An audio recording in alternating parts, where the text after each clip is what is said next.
देश भर के सभी किसान भाइयों को नमस्कार। देखिए, पीएम किसान सम्मान निधि योजना की 23वीं किस्त की जो दिनांक है वो साथियों जारी कर दी गई है। लेकिन इस बार एक बड़ा बदलाव किया गया है। किसान कौन से ऐसे हैं जिनको ये 23वीं किस्त मिलने वाली है, ये एक नया अपडेट सरकार ने जारी किया है। जो इस कैटेगरी के अंदर आते हैं उनको 2,000 रुपये दिए जाएंगे। ऐसे 10 करोड़ किसान हैं जिनको 23वीं किस्त मिलने वाली है, और कई किसान ऐसे हैं जिनको ये किस्त अब कभी भी नहीं मिलेगी।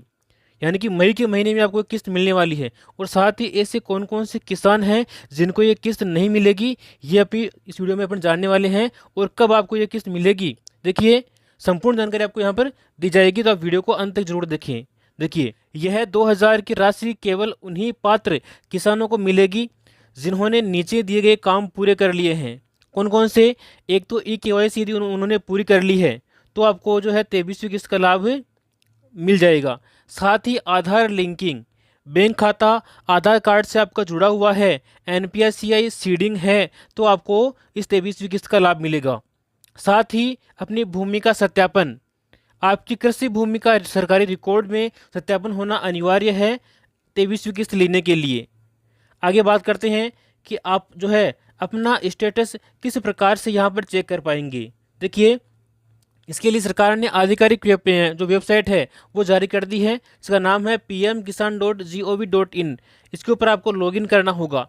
इसके आगे नव योर स्टेटस, इस विकल्प पर आपको क्लिक करना है, और इसके बाद अपना जो रजिस्ट्रेशन नंबर है और साथ में कैप्चा कोड ये डाल करके आपको गेट डाटा पर क्लिक करना है। यहाँ आपको अपनी किस्त का ताज़ा अपडेट मिल जाएगा। अब बात करते हैं कि कौन से ऐसे किसान हैं जिनको 23वीं किस्त का लाभ नहीं मिलेगा। देखिए, पीएम किसान सम्मान निधि योजना के नियमों में सरकार ने अब काफ़ी सख्ती कर दी है। डेटा मिसमैच और नियमों के उल्लंघन के कारण लाखों किसानों के नाम लाभार्थी सूची से हटाए जा रहे हैं। यदि कोई किसान नीचे दी गई श्रेणियों या फिर गलतियों के दायरे में आता है तो उसे 23वीं किस्त का जो लाभ है वो नहीं दिया जाएगा। कौन कौन से ऐसे किसान हैं जिनको 23वीं किस्त का लाभ नहीं मिलेगा? देखिए, जरूरी दस्तावेज और वेरिफिकेशन पूरे न करने वाले किसान को 23वीं किस्त का लाभ नहीं मिलेगा। साथ ही जिन्होंने ई-KYC नहीं करवाई है अभी तक, या फिर अपना बायोमेट्रिक या OTP आधारित ई-KYC पूरा नहीं किया है, उनकी किस्त भी अब रोक दी जाएगी।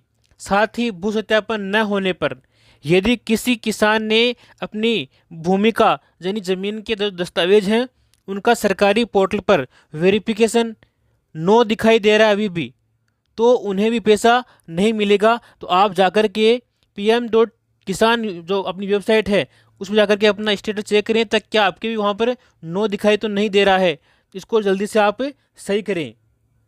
आगे बात करते हैं आधार और बैंक खाता लिंक न होना।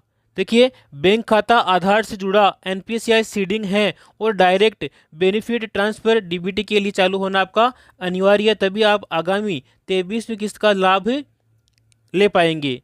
अब कौन कौन सी श्रेणियां हैं जो अपात्र हैं इस योजना में आवेदन करने के लिए, और यदि उन्होंने आवेदन किया है गलत तरीके से तो उनका जो पैसा है वापस सरकार वसूल सकती है। देखिए, कौन कौन सी अपात्र श्रेणियां हैं। एक तो आयकर दाता जो इनकम टैक्स देते हैं वो इस श्रेणी से बाहर हैं, वो जो है पीएम किसान योजना में आवेदन नहीं कर सकते हैं। साथ ही सरकारी कर्मचारी, पेंशन भोगी, संवैधानिक और राजनीतिक पद पर स्थापित व्यक्ति, पंजीकृत पेशेवर जैसे कि आपके डॉक्टर हो गया, इंजीनियर हो गया और वकील हो गया आदि। साथ ही संस्थागत कृषि भूमि धारक, यानी कि यदि जमीन किसी संस्था या ट्रस्ट, सहकारी समिति या सरकारी फॉर्म के नाम पर है तो भी आपको इसका लाभ नहीं मिलेगा, आपको आवेदन नहीं करना चाहिए।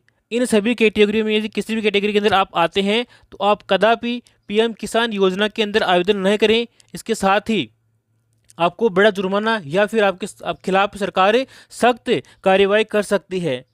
अब बात करते हैं जिसका आपको बेसब्री से इंतजार था, यानी कि पीएम किसान की 23वीं किस्त कब आपको मिलने वाली है। देखिए साथियों, पीएम किसान सम्मान निधि योजना की जो 23वीं किस्त है वो आपको जून या जुलाई के बीच आने की पूरी संभावना यहाँ पर बताई जा रही है। तो सरकार ने अभी तक इसकी कोई भी आधिकारिक तारीख घोषित नहीं की है। जैसा कि 22वीं जो किस्त थी वो आपको 13 मार्च 2026 को जारी की गई थी। तो जल्द ही आपकी जो 23वीं किस्त है वो या तो जून के अंत में या फिर जुलाई के प्रथम सप्ताह के अंदर आपको जारी कर दी जाएगी। और भी जो नई अपडेट आपको सरकार की ओर से दी जाएगी वो आपको हम आपको अलग से वीडियो बना करके बता देंगे। तो मिलते हैं अपने अगली वीडियो में ऐसी समझ जानकारियों के। तब तक के लिए जय हिंद जय भारत।